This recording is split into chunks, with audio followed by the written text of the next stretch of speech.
Damas y caballeros, bienvenidos otra vez al podcast En Conversación. Hoy me acompaña un gran amigo mío, Mr. Bobby. Bobby, brutal que estás aquí. De verdad Gracias, gracias estoy por estar contentísimo aquí. de estar en tu canal, que sigo religiosamente todos los podcasts que sacas y estoy bien orgulloso de estar aquí contigo. Gracias y como te digo, gracias por sacar de tu tiempo y conversar estos temas que se necesitan hablar, ya que Puerto Rico necesita a veces un poco un respiro de la chabacanería y esas cosas. Yo creo que todos los humanos necesitamos un poquito plantearnos ideas un poquito más profundas de vez en cuando, no estar todo el día en eso. Correcto. Pero para saber de dónde venimos, a dónde vamos, para tener un poquito de ideas un poquito más elevadas de las cotidianas. Correcto, y por eso es que hoy decidimos hablar de lo que es la modernidad y la posmodernidad, que es un tema bastante amplio y que se necesita hablar porque es nuestro futuro y es el presente que estamos viviendo. Así que podemos empezar hablando, ¿verdad? Sabemos que la modernidad empieza con la revolución industrial, que nació en Inglaterra, ¿correcto? Bueno, es que en la ciencia social, a diferencia de la biológica, determinar los límites es imposible. Entonces, decir cuando un fenómeno histórico, un fenómeno vital, orgánico o social, empieza es... Si tú me preguntas a mí, la modernidad empieza en el siglo XIV. Si tú me preguntas a mí. Pero claro, cada uno puede ir echando raíces hacia atrás y si nos fuéramos a la auténtica raíz de lo que el ciclo que yo creo que se está cerrando ahora, para cerrar ya la posmodernidad, creo que se está cerrando en el siglo XXI, si me preguntara a mí la raíz de este ciclo, yo te diría que sus auténticas raíces son en el siglo V a.C., en el siglo IV a.C., cuando los griegos, los pensadores griegos, los filósofos que nosotros llamamos socráticos, desterraron por primera vez, como saber a la tradición y a la poesía y dejaron como única fuente de saber, o como la primordial fuente de saber, la razón. Para mí el ciclo que estamos cerrando es el ciclo de optimismo y de embriagamiento con la razón, que ha estado creciendo, o sea, es un ciclo que ha alimentado la cultura occidental y oriental, o sea, la cultura mundial por 2500 años, y ahora estamos en los últimos aleteos de ese ciclo. O sea que tú me dices, ¿cuándo empezó la modernidad? Bueno, para mí la modernidad es la última fase, la penúltima si decimos que la posmodernidad fuera otra fase, pero la última fase de un ciclo de emborrachamiento con la razón. La razón es el conocimiento de nuestra observación procesada a través de la lógica, o sea, con la mente. Es el cierre de ese ciclo. O sea que, por eso te digo, imagínate, tú pones la revolución industrial y yo digo, bueno, realmente si tú quieres entender la modernidad, tienes que irte a los griegos, que son los tipos que desterraron, o sea, los primeros tipos que se atrevieron a decirle a los poetas, a los juglares, a los bardos, a los tipos que cantaban, ustedes no son los que enseñan, ustedes no lo que hacen es entretener a la gente, ustedes son entertainers. Nosotros le vamos a decir a la gente cuál es la verdad, de dónde venimos, a dónde vamos los que abrimos los pollitos, etcétera, y entendemos que es la vida, etcétera. O sea que por eso digo, perdona que te haya... eso, te fuiste bien lejos. Bien atrás, por eso te digo que yo nunca había escuchado una argumentación así que me parece súper interesante. Sí, por eso a mí irme a la revolución industrial me parece, lo más que hace alguna gente, y eso lo entiendo, es esa la revolución francesa, no la industrial, la revolución francesa, que es el último outburst, la última explosión de un estallido de optimismo científica que fue la iluminación, o sea, el enlightenment. La iluminación se llama la ilustración. El enlightenment empezó Descartes, ¿verdad? Puedes ponerlo ahí, sí, eso sí, yo sí lo transaría. El enlightenment... Me encanta Descartes. Ajá, es un... bueno, si quieres, si te parece, yo defino lo que yo entiendo por modernidad. Seguro. Y entonces ahí vemos por qué no es fácil encuadrar en un periodo. Y lo más importante, ¿por qué creemos? Porque yo creo que la modernidad está acabando. Eso es para nosotros lo más importante, porque vamos a ser testigos, tú y yo, digo, quizás nosotros no, pero un par de generaciones más adelante van a ser testigos de un ciclo, de un cambio de civilización, o sea, de worldview, que está cerrando un ciclo de 2500 años, que es emocionante. Si a la gente le hace emoción estar en el año 2000 ¿Te acuerdas? No sé si te acuerdas del White del año 2000, que había mucha... Bueno, tú eras demasiado chiquito por el año 2000. Sí, no me acuerdo de la 2001, Torre Gemela, ni Bueno, eso sí, pues imagínate estar cerrando un ciclo de 2500 años de civilización. Pero para sentar las bases, que es para mí la modernidad. Todos los pensadores sociales históricos tienen que decir para uno, porque no existen como los científicos materiales que pueden decir esto es carbono, esto no lo es, pero los científicos sociales pues tienen que... la modernidad para mí es un worldview, o sea, una cosmovisión que surgió a raíz de la crisis del worldview cristiano medieval. Ese worldview cristiano medieval era un worldview tradicional, que son, los worldview tradicionales son todo inclusivos, o sea, son armónicos y son, brotan del orden natural, etcétera, y son mucho más armónicos. Y entonces se rompió por unos problemas filosóficos y políticos desde el siglo XIV hasta culminar con la guerra de los 30 años en Europa. Correcto. Se rompió el worldview cristiano medieval y se separó a partir de ese momento el worldview en dos, o sea, se separó el orden natural del orden sobrenatural. Ahí es donde sale lo de la separación de iglesia y Estado. Por ejemplo, tiene su origen ahí. Después de la guerra de los 30 años. A partir de en la guerra de los 30 años, que es la guerra donde se decide, la guerra de los 30 años, una guerra en Europa, que acaba en 1648, con la paz de Westfalia. La paz de Westfalia, exactamente. Donde que es una guerra que las banderas son religiosas, porque son católicos contra protestantes. Sí. Entonces se llaman guerras de religión. No son nada de religión, porque nadie está peleando por ninguna religión, están peleando por un poder. Correcto. Pero lo único que las banderas son religiosas, como casi todos los conflictos, la gente coge la bandera más grande que tenga para traer la mayor cantidad de gente. Entonces la bandera más grande de cualquier comunidad es su bandera religiosa. Tú sacas tu bandera religiosa y dices, mira, vamos a... Pues ahí es donde la gente más gente se agrupa, pues saca la bandera del partido X, pues como que ahí no se mueve tanta gente. Es tribalismo, básicamente. Ajá, pero las guerras de religión son tribalismo también, que yo cojo. Claro. Y hago una tribu, la tribu de los católicos, la tribu de los protestantes. El caso es que una guerra de política mundial, la primera guerra mundial fue la guerra de los 30 años, la primera guerra verdaderamente mundial, del mundo, bueno, la primera guerra mundial fue esa guerra, y fue tan nasty porque fue una guerra mundial civil, eso es una cosa medio rara, pero una guerra civil que en el corazón de la cristiandad se rompió en dos. Y entonces de ahí la gente acabó diciendo, la religión no sirve para explicar las cosas, porque mira, nos vas a matar unos a otros. Entonces ya viene Descartes, la iluminación, etcétera, que dice, mira, vamos a buscar, en vez de buscar en lo sobrenatural, que es lo que hace todo el mundo, buscar arriba la explicación de lo de abajo, la modernidad es buscar abajo la explicación de lo de arriba, de lo nuestro. Buscar en la composición de las cosas la explicación del mundo. Y eso es lo que hace como Descartes y la ciencia. ¿Qué es la ciencia? La ciencia es precisamente buscar en la composición de las cosas la razón de ser, de por qué yo soy así, porque yo soy humano. Pues mira, luego lo busco en la composición de las cosas, mientras que los anteriores worldview, griego, cristiano medieval, islámico, el worldview es por qué estamos aquí, por qué los dioses hicieron las cosas así como las hicieron.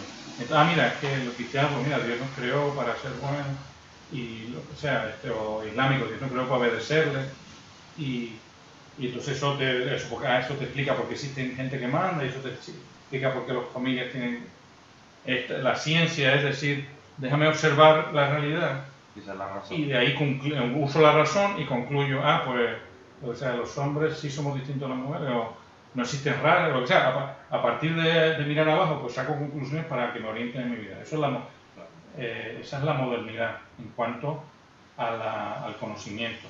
En cuanto a la política, pasa lo mismo, ¿eh? En vez de buscar la política es responder por qué hay alguien que manda y por qué yo tengo que obedecerlo. Esa es la pregunta política. Entonces, en la premodernidad, o sea, en las explicaciones clásicas, tú obedeces a alguien porque Dios lo ha puesto ahí para que, igual que a tu papá, pues no es por nada, si Dios puso a tu papá ahí, pues tú lo obedeces, no es como que no hay que buscar muchas razones, no es tan complicado. Claro. En la modernidad entonces ahí se complica un montón, ¿por qué yo obedezco al que obedezco? Entonces ahí salen las explicaciones. Pues mira, porque es lo mejor, en el fondo ahora todas las explicaciones, porque es lo mejor para la gente que está debajo de él. Eso es la jerarquía. O sea, del poder político, sí. Es decir, pues Hobbes dice, mira, es que si no nos matamos unos a otros. Entonces acudimos a un rey y le decimos, porque el hombre es el lobo para el hombre, según Thomas Hobbes, y acudimos donde el rey para que él nos diga, nos sometemos a él nuestra libertad y le pagamos y le rendimos pleitesía, y entonces él se dedica a acabar la guerra, a atacar, a defender los que nos atacan de fuera, etc. Pero así es Maquiavelo también, que dice, Maquiavelo ya no piensa, sino simplemente dice, en El Príncipe, digo, todo Maquiavelo, te dice, cómo yo me mantengo como rey. Sí, utilizando más o menos el miedo. Pero una mezcla de miedo con buena imagen. Correcto, sí. Pero la finalidad es autorreferencial, es decir, ya no me explico yo por qué soy rey, sino simplemente cómo yo me mantengo como rey. Correcto. Y entonces la democracia es otra forma de decir, ¿por qué yo obedezco a un tipo? Es que yo voté por él hace 3 años, puse un montón de nombres en una papeleta, me pusieron 2 listas, y yo voté por la lista de la izquierda, y entonces pues ese tipo salió ganando y por eso lo obedezco, porque lo elegimos nosotros, lo que sea. Son los distintos mitos que nosotros necesitamos, mitos en el sentido bueno, como explicación de la realidad, que nosotros necesitamos para explicarnos la realidad y explicarnos la segunda gran pregunta del hombre, que es ¿por qué obedecer a alguien? Supongo que, bueno, porque es que tiene que haber un orden, tú mismo lo dijiste, pues si no todo se vuelve caótico. No, yo no quiero aquí dar una solución, lo que quiero es plantearte lo que es la modernidad, que la modernidad es una época donde el conocimiento es un atomismo. La modernidad es un worldview que empieza en el siglo XV, y cada vez lo voy cambiando, que empieza en el siglo XV, donde las referencias se empiezan a buscar hacia abajo. En la ciencia, en el conocimiento, el hombre, para entender la verdad, hasta el momento de la modernidad, la ciencia, que no se llama ciencia, se llama filosofía, para encontrar la verdad de las cosas, tú encontrabas su posición en el universo. El aristotelismo, que se le llamó en los últimos años, porque el aristotelismo empezó en el siglo III en Europa. O sea, eso no... el aristotelismo es, yo quiero estudiar la naturaleza, voy a estudiar la finalidad de la naturaleza, y eso me va a decir por qué tienen alas las aves y por qué los lombrices tienen el ser, por la finalidad de las cosas. Y las piedras caen porque están buscando otras piedras, y el fuego sube, el gas sube porque está buscando otros gases. La finalidad de las cosas me dice cómo se van a comportar. La ciencia moderna, que es moderna, es un conocimiento donde dice, olvídate de las cosas, no tienen finalidad. ¿De qué están hechas? La máquina más cara que hay en la humanidad y que ha habido nunca en la humanidad, la máquina que cuesta 70.000 millones de dólares, una máquina que está enterrada en Suiza. Hadron Collider. El Large Hadron Collider. Es la máquina más cara que la han hecho entre 28 países, es la máquina más cara de la humanidad. Correcto. Esa máquina, para lo que sirve, la pregunta que se va a explorar es de qué, que se está explorando y se están dando respuestas, de qué están hechas las cosas más pequeñas. Ahí salió, tengo entendido que es lo de la partícula de Higgs. El bosón de Higgs sale ahí, o sea, es lo que están buscando en el fondo. De qué está hecho la última, porque existe la hipótesis o el craving, la tendencia, es decir, si nosotros de verdad encontramos de qué están hechas las cosas ultimately, al final vamos a entender la realidad. Eso es un sueño completamente moderno.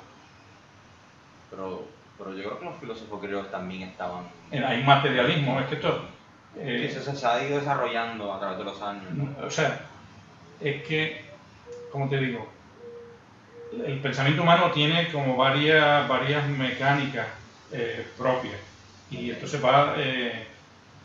hay varias ideas que tienen como unas dinámicas que se van repitiendo a lo largo de la historia.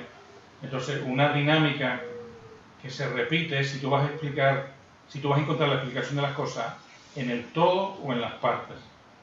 Correcto. Entonces, el platonismo... Será según tu teoría, como habíamos... por si acaso, Bob y yo nos habíamos reunido hace un par de meses en la viña, que hablamos como por casi 2 horas. Y recuerdo eso que me han mencionado, y eso me quedé mucho pensando después de nuestra conversación, que tú, ¿verdad? Me corrí si estoy mal, que tú lo que estás diciendo es que ahora el significado se encuentra en el todo, ¿verdad? No en las partes. No, en la modernidad, en la modernidad, estamos hablando del siglo XV hasta ahora, el significado se encuentra en las partes.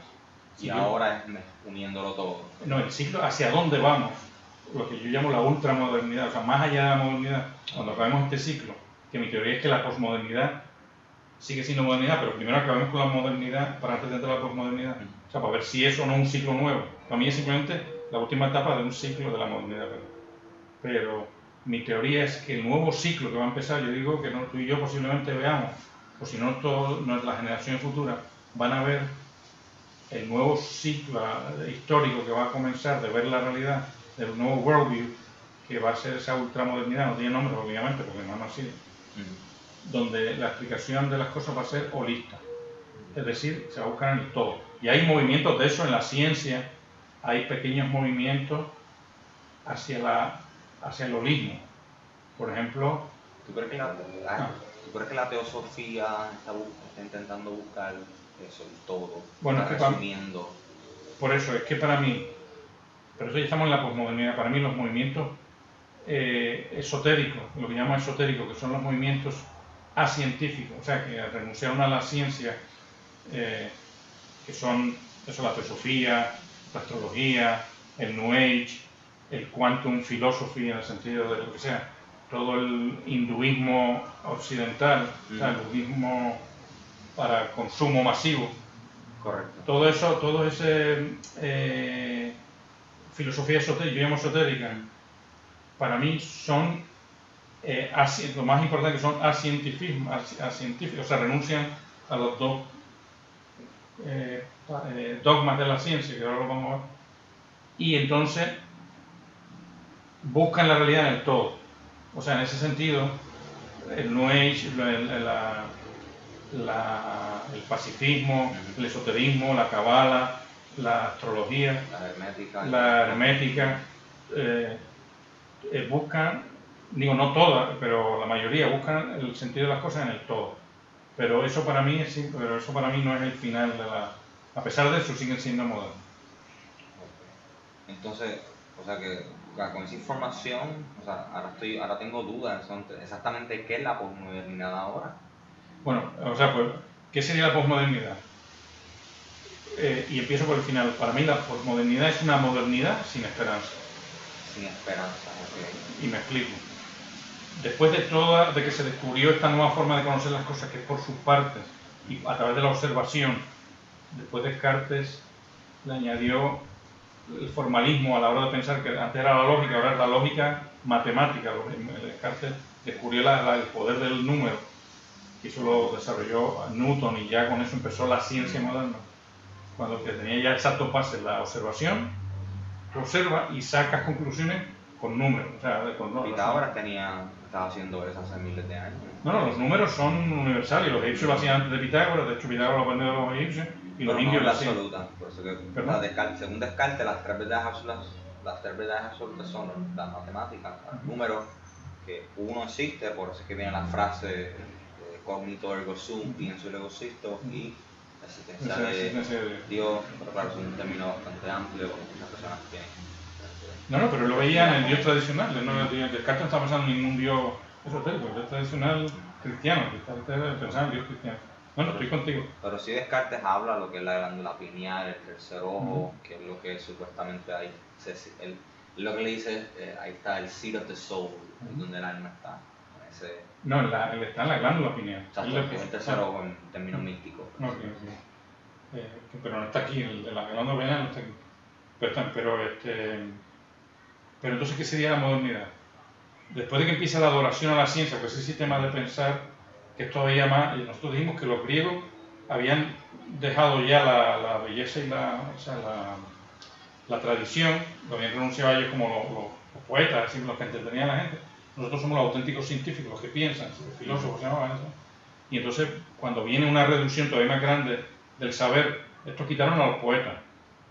Ahora los científicos quitan hasta los filósofos. Cualquier tipo que no esté mirando la realidad material ya no sirve, no puede decir verdad, no está autorizado a decir verdad, vienen los científicos.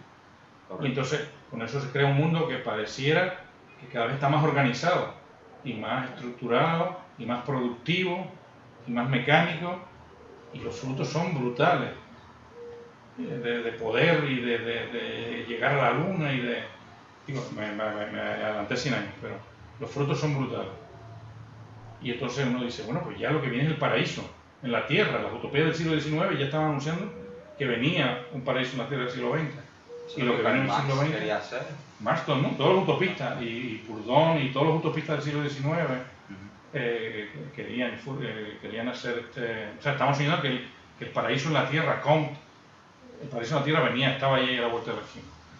Claro, se equivocaron bastante brutal. Por eso, lo que estaba en el siglo XX fue una guerra en 2 fases que destruyó millones de vidas como ningún fenómeno humano había destruido nunca. Y entonces eso dejó a la gente un poquito en la Segunda Guerra, y entre medio de la Primera y la Segunda Guerra. Después de la Guerra Fría, que estuvimos casi a punto de destruirnos bombas atómicas por la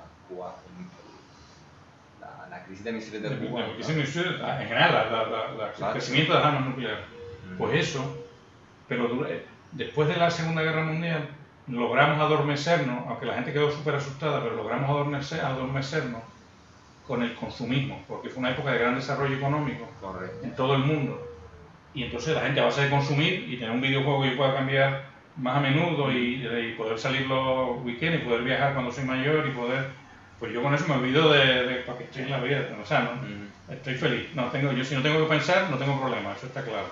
Entonces, toda la mitad del siglo XX fue un emborrachamiento, pero nadie había respondido la pregunta de decir, pero espérate, ¿cómo es posible que la ciencia y la tecnología lo que produzcan destrucción y muerte? Eso no está en el script, eso es algo que está pasando. Y entonces empieza la posmodernidad, que empieza, ya se puede decir que empieza ahora con el mayo del 68, o sea, con las pequeñas desilusiones de la juventud con el establishment. El establishment viene la ciencia y el poder instituido a base de la ciencia. Y empiezan las desilusiones. Después de la guerra de Vietnam, con la guerra de Vietnam, empiezan ya las desilusiones que el consumo no puede tapar.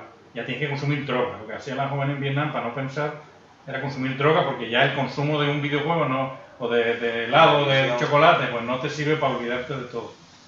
Entonces, claro, ya si empiezas a consumir droga, la felicidad se te hace bastante más complicada. Sí, es algo que Aldous Huxley plantea en Brave New World, que la gente está contenta porque está adormecida por esta pastilla que te da ese efecto que te da. Te puede dar una religión, te puede dar una satisfacción del Estado. Por sentirte bien, no tener felicidad, pero por lo menos lograba sentirte bien. Pero claro, eso llegó un momento que la gente joven, o sea, que la gente empezó a decir, bueno, pero esto no llena, o sea, yo no puedo darle sentido a mi vida a base de consumir y de, mira, yo voy a cambiar de carro dentro de 2 años, ya cambio de carro, y llega un momento donde la gente, y entonces empieza una pequeña desilusión hacia el sistema. Entonces, que eso es bastante, se ve bien presente hoy día. Que estamos en mitad de la posmodernidad, o sea, digo, en la mitad no, estamos en lo más bajo de la posmodernidad, por eso es que yo creo que ya estamos viendo hasta el final. En el sentido de que para mí, el último, o sea, la posmodernidad la modernidad tiene built-in una confianza en el futuro. El mundo, en la ilustración, en el renacimiento, que son todas las primeras épocas modernas, en la explosión de la ciencia del siglo XIX y principios del XX, el mundo tenía una gran confianza en el futuro. El futuro iba a ser mejor que el presente, eso está claro. Entonces, pero al adentrarse el siglo XIX, la guerra de Vietnam, el final de la Unión Soviética, la caída del muro de Berlín. Ajá, que ya, porque la Unión Soviética es otra eclosión de modernidad. Son los sistemas más modernos, porque son los más racionales. El nazismo y el comunismo es el dominio absoluto de la ciencia sobre la política. El comunismo y el nazismo son gobiernos científicos. Todo está diseñado científicamente con un planner, con un científico interesante eso. Son los gobiernos más modernos. Los otros gobiernos que no fueron comunistas, pues eran gobiernos tradicionales. Porque en España o en Inglaterra se mandaba el sistema de gobierno que tiene, pues el que se ha ido formando por 1000 años, 2000 años, ha ido formando ese. Pero los únicos gobiernos que están montados desde cero científicamente son los nazis. Esa es la eclosión de la ciencia nosotros de los nazis sabemos La NASA es un producto de los nazis, básicamente. Ah, no sabía eso. Sí, porque después de la Segunda Guerra Mundial los americanos y los rusos estaban locos buscando a todos sus científicos alemanes y se los llevaron a sus países, y NASA fue producto de parte de eso, de los científicos que cogieron alemanes y los trajeron a Estados Unidos. Ah, no sé, yo sabía Von Braun, el único caso era Von Braun en la NASA, pero no sabía que toda la NASA que hay aquí. Sí, sí. Pues el caso es eso es lo que a veces no nos enseñan. Ok, ni lo imaginaba, pero fíjate, el nazismo y el comunismo lo más científico, pero lo mismo, pierde la ilusión porque no funciona, la gente pierde la ilusión de esos sistemas. En Japón la gente perdió la ilusión del sistema en la Guerra Mundial, en la Segunda Guerra Mundial, cuando destruye su sistema tradicional. Y la monarquía se acaba. Ajá, y su vida pierde completamente sentido, pero sí logra, empiezan automáticamente a endrogarse de consumo, sobre todo de trabajo, de activismo. Y con eso logran vivir 40 años. Pero llegó ya un momento, a finales de los 80, principios de los 90, que eso no les daba sentido. O sea, los jóvenes nuevos decían, mira, pero ya mi papá y mi abuelo pasaron trabajando en la Toyota y lo único, entraron igual que salieron, lo único que hicieron fue aportar ahí, que darse un salario para poder salir de vacaciones. Pero yo no quiero entrar en esa rat race, yo no quiero entrar en esa carrera de rata. Y entonces empiezan los frenazos, o sea, la falta de fe en las instituciones y lo que te puede dar de por sí de las grandes corporaciones que pueden mantener tu vida y darte un retiro y darte un plan de salud y darte centro vacacional. Eso se va perdiendo a final del siglo XX. Sí, porque le falta el aspecto espiritual al humano. Eso, ¿verdad? Bueno, yo, como te digo, el consumismo nunca va a satisfacer. Por eso, pero estos problemas que te estoy diciendo son problemas como eternos, que siempre van a estar, siempre. Para mí todos los problemas, estoy creando una maroma, pero todos los problemas del desarrollo humano siempre son problemas de querer demasiado a algo. O sea, siempre son problemas de amor, de corazón. Que tú quieres demasiado o confías demasiado o esperas demasiado en algo, en la razón, en el poder, en el sistema financiero, en las leyes, cualquier cosa. O sea, todos los problemas humanos son que no es fácil querer a las cosas en debida proporción. Y si una cosa aparece nueva, tenemos como esa tendencia de poner la fe en ella y lanzarnos hacia ella, y después tenemos las lágrimas de sacar las patas de ahí, volver a desandar el camino para volver al camino más.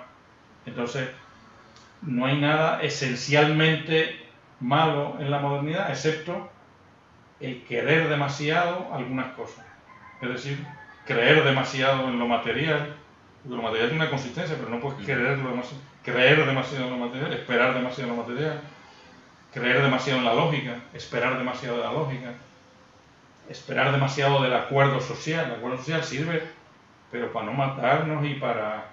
O sea, no podemos tampoco... O sea, que la modernidad no tiene un pecado único que se haya inventado y que cuando lo resolvamos vamos a tener un paraíso en la tierra. Yo no quiero un paraíso en la tierra siempre va a ser un sitio en construcción, pero o sea, que yo no achacaría a la modernidad como pecados sobrenaturales únicos que van a, cuando desaparezcan la humanidad, o sea, sino simplemente la modernidad tiene los pecados que tenemos todos siempre, que es que queremos las cosas desordenadamente, queremos algunas cosas más de lo que se merece.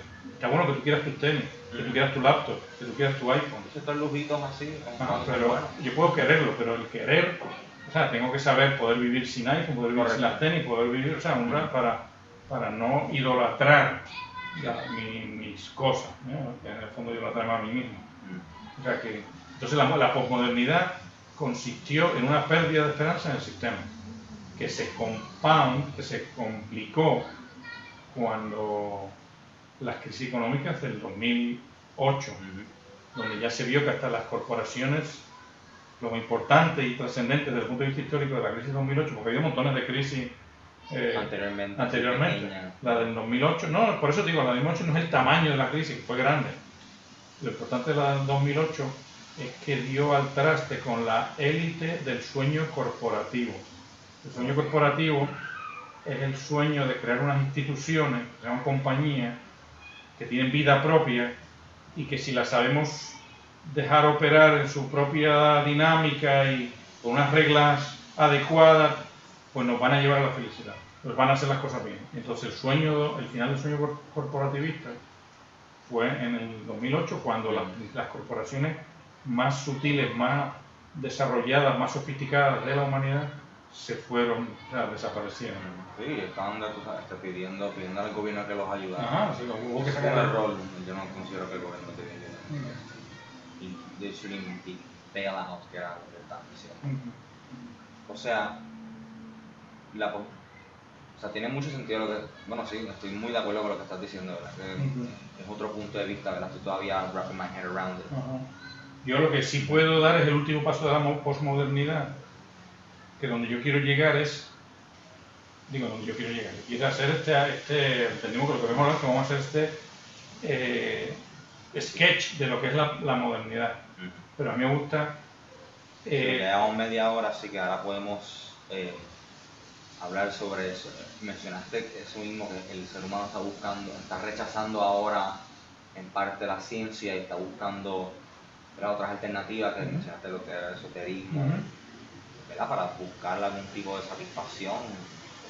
Yo lo que considero es que el ser humano está haciendo eso porque se siente vacío. Es como tú mencionaste, lo material no llena, sí te puede ser feliz y eso, pero de verdad eso no llena el alma humana. Y yo pienso que ese paso a buscar más allá, obviamente si te das cuenta esos movimientos rechazan también lo que es la religión y eso. O sea, hay un meme que va por ahí en las redes sociales, quizás no creo en religión, pero esto es lo que creen, saben que si cristales, las cartas, el tarot y eso. Que como que I don't believe in religion starter pack. Pero me da mucha risa. No, por eso, como te digo, esta posmodernidad, esta última, o no last, sino la más reciente, most recent postmodernism, que es el esoterismo. Porque el principio del postmodernismo, o sea, cuando empezó la posmodernidad con el movimiento hippie, o sea, para la desilusión con el sistema, con los hippies, el sueño, o sea, los hippies simplemente yo no creo en el sistema y me drogo y me olvido y entonces pues y me voy a Canadá a vivir en una comuna y vivo de la tierra y de lo que sea. Eso suena bien. No, eso es mucha gente, son ideas de mucha gente. O sea, lo de vivir en una comuna, o sea, no drogarse así porque está en... Bueno, y vivir, no, ya la droga en los movimientos hippies ya desapareció. La droga desaparece en cualquier momento porque no es sostenible, autosostenible. Siempre sirve para... O sea, pero cuando un movimiento estable nunca está basado en la droga porque la droga desnaturaliza, entonces nada desnatural puede vivir porque precisamente la vida o la naturaleza es la conservación a través de un orden. O sea, el perro ser como perro, el hombre como hombre, y entonces uno va dando pequeñas mutaciones microscópicas, pero no, la droga es como... es naturalizar, o sea, encontrar unas sensaciones creadas químicamente, entonces ya no eres tú. Y estoy hablando de cualquier droga, o sea, de la droga más que es felicidad artificial. Precisamente la felicidad es cómo cada ser vivo consigue, o sea, el drive, la atracción que tiene cada ser vivo hacia su fin, el animalito, el perrito hacia la perrita, la gallina hacia la comida, etc. Se puede decir que estamos buscando la felicidad, es un overstatement, pero la felicidad del hombre es parte de ese movimiento, de que como el impulso, la llamada que hace, en el caso del hombre es llamada, en el caso del resto de los seres vivos es impulso hacia su fin. Pues en esa llamada hacia la felicidad, eso es la naturaleza, como el hombre, y la felicidad es lo que el hombre experimenta siguiendo su vocación, su llamada. Entonces, si tú empiezas a buscar una felicidad que no venga de tu llamada, sino simplemente que te metiste una peta o te fumaste un pitillo, pues ya es antinatural y entonces, por definición, no puede ser base de un sistema político ni un sistema que viva en la historia. Correcto. Entonces, los hippies dejaron rápido la droga y entonces se quedaron simplemente con el antisistema de vivir sin mandar a los hijos a la escuela, cultivando siendo autosostenible, etcétera, etcétera, que está volviendo, digo, nunca se ha ido, pero ahora está como hasta mucho más de moda el romanticismo agrícola,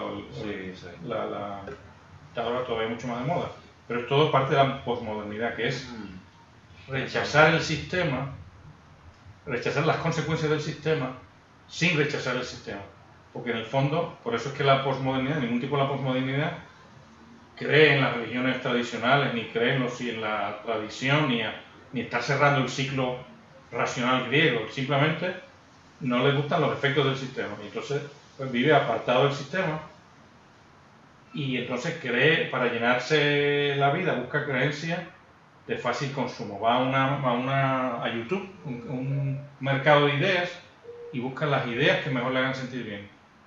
Sí, como un buffet, básicamente. Un buffet, y entonces y construyo mi propia filosofía. Digo, todas las filosofías son personales, ¿no? Claro, claro. Construyo mi filosofía, mi explicación de la realidad. Pero claro, no me atrevo a plantearme ahora que tengo que cerrar, o sea, la posmodernidad vive el momento. La posmodernidad, tú vas a mi oficina y cualquier ambiente de trabajo, yo creo que tu papá lo contaba también la semana pasada aquí, en este podcast, el tipo joven moderno no tiene sueños de career path, no tiene sueños de que, mira, si yo entro en esta empresa voy a ir ascendiendo, si me porto bien, si sigo las reglas, etc. Nadie se cree eso. O sea, nadie va a una empresa ahora mismo y empieza a trabajar y se cree que en esa empresa va a encontrar la felicidad porque le van a ir ascendiendo poco a poco y que va a tener un carro más grande y una casa más grande. Ya nadie, ningún joven... Bien pocos los que se emborrachan, se logran creer eso. Entonces estamos simplemente en un momento. Y entonces, la pregunta tuya es, pero es el momento posmoderno. Pero tu gran pregunta, o sea, tu gran disruptiveness en este asunto es el esoterismo. Porque a ti te gusta mucho lo esotérico, cualquier tipo que conozca tu canal y tus ideas, te gusta mucho lo esotérico, lo gnóstico, lo astrólogo, lo astrológico,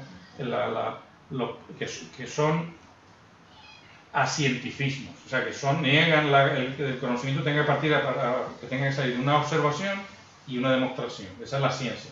Observa y demuestra lógicamente, matemáticamente, el siguiente paso. El gnosticismo, o el tercer ojo, o los chakras, todo eso, no hay nada observable, tú lo crees porque tomaste la decisión de creerlo, como la mayoría de la fe. Pero son conocimientos bien antiguos, o sea, por eso, si tú lees eso, de hecho, los chakras es interesante porque, de hecho, creo que fue un científico japonés, él quería demostrar eso mismo, a ver si de verdad a esos puntos energéticos, y él no descubrió que, o sea, ese estudio termina en que sí ocurre algo, pero no te da una demostración de que, mira, sí, están estos puntos aquí, pero sí, básicamente lo que dije fue que el efecto placebo hacía que hacían esos puntos ahí. Eso viene a otro, el placebo effect, eso es otro tema de discusión, que eso va muy grande, eso implica ya que la mente lo es todo, pero son otros temas.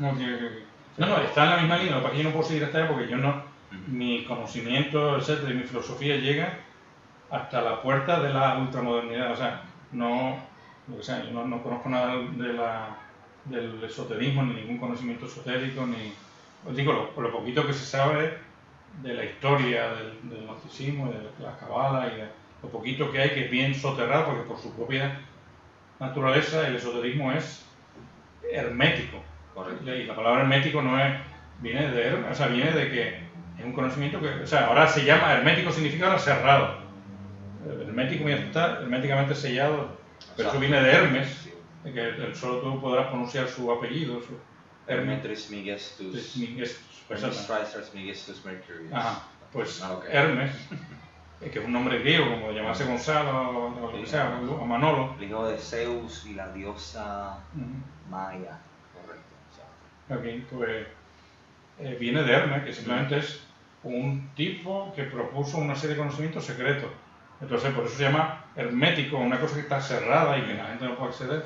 Entonces, por eso mismo no cualquiera sabe de eso. Yo no sé de conocimientos secretos ni cerrados, etc. Porque no... para empezar, yo no creo... O sea, filosóficamente estoy completamente en contra de cualquier conocimiento cerrado. Yo creo que la verdad tienes por naturaleza abierta. Es decir, cualquier tipo, sin ninguna ciencia de nada, puede alcanzar la verdad. Claro, pero eso iría cuando solo necesita tradición. O sea, para mí, y esto sería ya estoy yo self-serving myself porque tú no me has traído aquí para que yo ponga mi cuento, pero si yo voy a... No, tranquilo. No, pero simplemente para decir, ¿qué va a pasar? ¿Qué va a pasar 2050? ¿Qué va a pasar?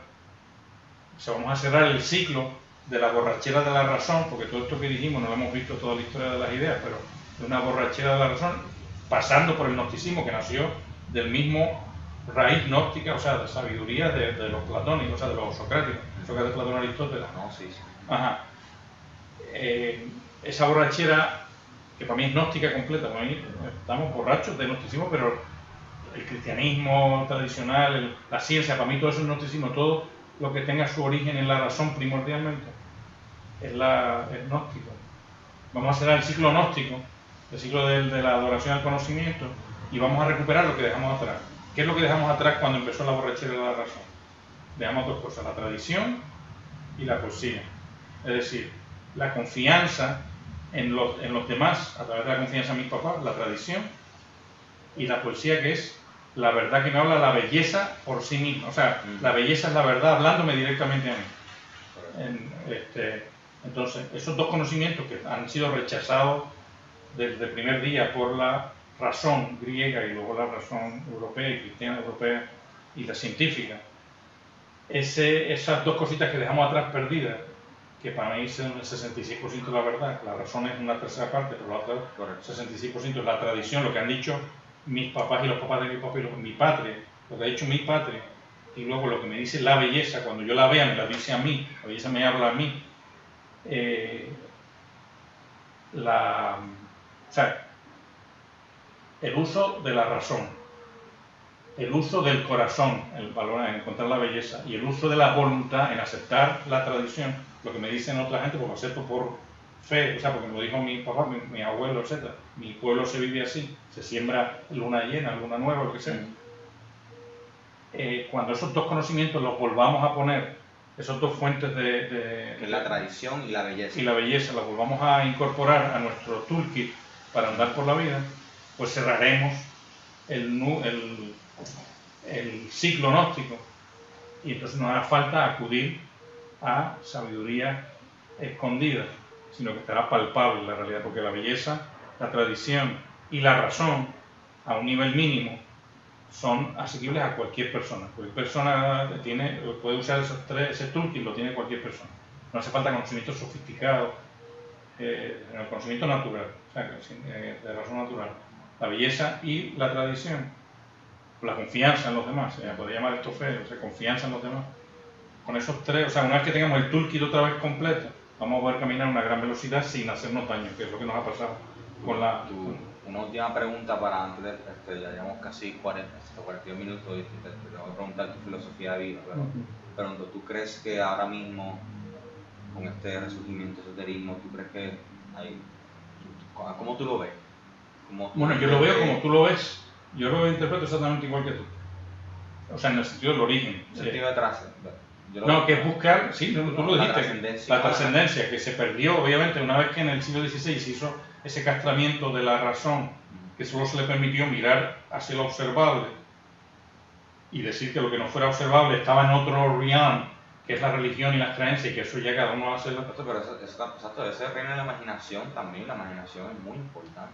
¿Sabes? No, por eso, pero es que ya para una vez que castras la filosofía, porque todo el mundo necesita responderse a la pregunta de dónde venimos, a dónde vamos y cómo caminar. Esas preguntas las tiene que responder un humano para ser humano. O sea, eso no es... Cada individuo. Cada individuo. Correcto. O sea, que todo el mundo tiene que responderse eso. Pero una vez que le dijimos a la gente, porque todo el mundo que ha sido educado por el siglo XVI, se le ha dicho, la razón solo mira a lo que es observable, es decir, a lo que tiene consistencia material. Tú no puedes saber nada. Después de la vida, después de que la gente se muera, tú no puedes saber nada. Eso está en la religión. Y tú crees lo que tú quieras, que Dios premia lo bueno, que no, lo que tú quieras. Pero una vez que ya hicimos esa rotura, dejamos a la gente, le quitamos una herramienta fundamental para caminar por la vida, porque tratar de explicarte todo con lo material... No se puede. O sea, tú dices, pero espérate, esto no... La gente vive con vida sin sentido, porque la mayoría de las cosas se explican por referencia a cosas que son ultramateriales, o metamateriales. Entonces, el esoterismo para mí simplemente, el esoterismo, todo el nuevo, todas estas cosas que estamos hablando, son simplemente la rebeldía a decir, yo no quiero vivir aprisionado por una razón amarrada a lo material. Punto. Y yo quiero, muy de acuerdo. yo quiero que me dejen respirar trascendencia, que no crearme, o sea, porque es que ese presupuesto, porque un presupuesto que no se puede mostrar, o sea, no es científico, de que solo lo observable, o sea, solo lo material es real, esa hipótesis es completamente sin sentido. O sea, ahora tenemos base para eso, es sin sentido. ¿Cómo yo voy a presuponer que lo que no es observable no es real? Eso no tiene, y sin embargo ese es el paradigma fundamental de la ciencia, que es una filosofía castrada. La filosofía es la pregunta de dónde vienen las cosas, de dónde vengo yo y a dónde van. Pero yo no puedo hacer filosofía, yo no puedo responderme a eso. Me gastan decir, no, pero tienes que buscar la explicación en lo material. Tú dices, pero ¿qué es esto? O sea, ¿cómo? Estoy totalmente de acuerdo con lo que dijiste, y de hecho, hacer una aclaración que a pesar de que sí, a mí me encantan todas estas cosas y es lo que me ha tenido a mí, ¿verdad? Eso y un poco el romanticismo también. O sea, yo también creo en la ciencia completamente y o sea, la ciencia es súper importante, así que lo que pasa es que tenés que combinar tanto la razón como esa imaginación y que ahí salga algo bello, o sea, algo que te trascienda. Y yo pienso que cada individuo tiene que hacer eso, porque si no, solo como un zombie, no sabe dónde está parado y pues se cae en la masa. Eso Carl Jung hablaba mucho de eso, pues a mí ese psicólogo me encanta. Psiquiatra. Así que Bobby, antes de terminar el podcast, que ha sido súper interesante, ¿verdad? Que me ha volado la cabeza, ¿verdad? Como de costumbre. Bobby, ¿qué filosofía guía tu vida? Quiero preguntar eso. Bueno, es que yo creo que las filosofías de cada persona tienen el nombre de esa persona. Es decir, cada persona tiene que buscar su respuesta. Yo no puedo coger de un closet la respuesta de Carl Jung a la vida. Yo puedo ilustrarme de las ideas de Carl Jung, de Rubén Román. Yo puedo ilustrarme de las ideas de otras personas. Correcto. Pero la respuesta que yo dé a la vida es la mía, no es... entonces no tiene mucho sentido etiquetar las filosofías como en escuela, porque eso sería como si las filosofías fueran ejercicios académicos. La filosofía de la vida. La filosofía de la vida es la respuesta para mí que todo el mundo tiene que darse de dónde venimos, o sea, por qué yo estoy aquí, qué pasó, por qué yo estoy aquí, por qué existo, a dónde voy, o sea, simplemente voy a la muerte y ya se acaba, lo que sea, a dónde voy y cómo es la mejor forma de caminar en la vida, o sea, cuál es la conducta que me hace vivir lo mejor posible. Esas tres preguntas las tiene que responder todo el mundo y la respuesta que se dé es la filosofía de cada uno, no es... Ahora, si me quieres o sea, por eso no existen como escuelas, porque eso nos mata, porque pone el tribalismo en la búsqueda de la verdad y es medio... Yo soy liberal, no, yo soy neoliberal, yo soy clásico, yo soy de izquierda, no, yo soy de centro. Mucho, sí, eso es etiquetarse. Sí, mete el tribalismo, que es una respuesta social. En la sociedad sí tenemos que unirnos, porque tenemos que estar varios para hacer cosas, pero en el mundo, en el viaje intelectual, no tenemos que unirnos, porque yo necesito más gente para hacer cosas. Yo necesito, todos los liberales o todos los marxistas, vamos a unirnos acá. Yo no necesito, porque si yo creo que el Estado es la solución, es una respuesta que yo voy a llegar a eso. Yo me uniré con otros marxistas para que me den respuestas que completen mi pensamiento, lo que sea, pero no... O sea, yo por eso no creo mucho en meter etiquetas en las filosofías de vida, porque las filosofías de vida son para todo el mundo, para empezar. Y luego las etiquetas son fenómenos, o sea, los tribalismos son respuestas políticas, o sea, respuestas a los problemas de cómo hacer caminar una sociedad, y la filosofía de vida no es una respuesta política. Podría estar solo viviendo en tu villa con tu mujer y tus hijos, no sé, no tener casi vida política, pero tenías que tener una respuesta de si voy a dejar a mi hijo ir, lo que sea. Necesito respuestas éticas, necesito, etcétera, etcétera. O sea que, después de todo eso, como hacemos todos los intelectuales, los que tenemos guía intelectual, que damos 1000 precisiones antes de dar una respuesta, después de todo eso, yo te diría, a mí lo que me ha llenado la vida, o sea, lo que me llena ahora mismo la vida es mi religión cristiana. Entonces, yo encuentro que la respuesta más completa que el hombre ha desarrollado ahora para explicar el origen y el destino de la realidad, o sea, responder a su propia filosofía. Es cierto que uno tiene las religiones que tiene porque la historia se las puso, o sea, porque sí, estamos condicionados. Estamos condicionados por nuestro blood y nuestro soil, como decían los alemanes. Nosotros somos nuestra herencia y nuestro ambiente. Lo de ahí, Ajá. Entonces, yo soy cristiano porque mis padres eran cristianos, porque viví una, etcétera, etcétera. Pero después de eso, uno le pone una filosofía, le dan un toolkit para empezar a caminar, pero después uno empieza a hacer su propio toolkit a medida que va avanzando en la vida. Y entonces, al final es el de cada uno. Pero si quisiéramos ponerle un nombre genérico, pues por lo menos el toolkit que a mí se me dio cuando empecé a tener uso de las primeras respuestas que a mí se me dieron y con las que he seguido hasta ahora y las he ido encontrando cada vez más útiles, son la respuesta cristiana a la vida. Esa sería mi filosofía.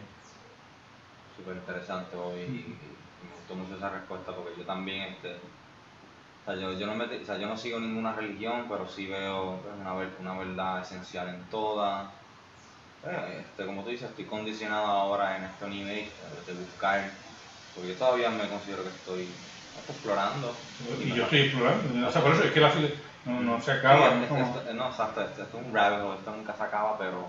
Por eso el gnosticismo, y perdón que ataque, es que yo no puedo, para mí el gnosticismo, si tú de verdad te fueras por el gnosticismo full, tú llegarías, no te vas a ir porque estás demasiado abierto, pero el gnosticismo full, en teoría, tú puedes llegar a un grado donde ya tú tienes la verdad, eres un iluminado, eres un Buda, puede llegar un momento donde, pero en la filosofía de vida natural, como es la que yo pienso, nunca hay una perfección.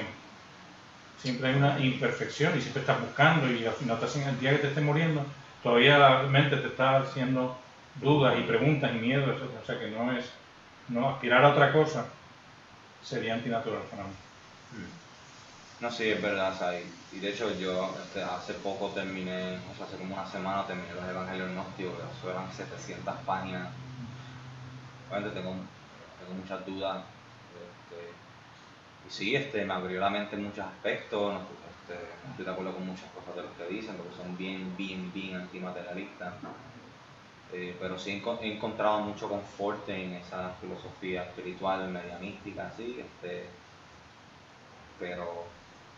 El gnosticismo nace, no quiero ahora meterme en gnosticismo otro día, pero el gnosticismo nace de una rebeldía al materialismo, que empezó con los epicúreos y los estoicos, que llegó al su culmen con los epicúreos y los estoicos. Yo también me gusta mucho el estoicismo, el estoicismo también me ayuda muchísimo. Yo la verdad es que mezclo muchas cosas y no sé, siempre he sido curioso y me encanta averiguar. Esa es la receta para el éxito, para el éxito filosófico, ¿no? Correcto, sí.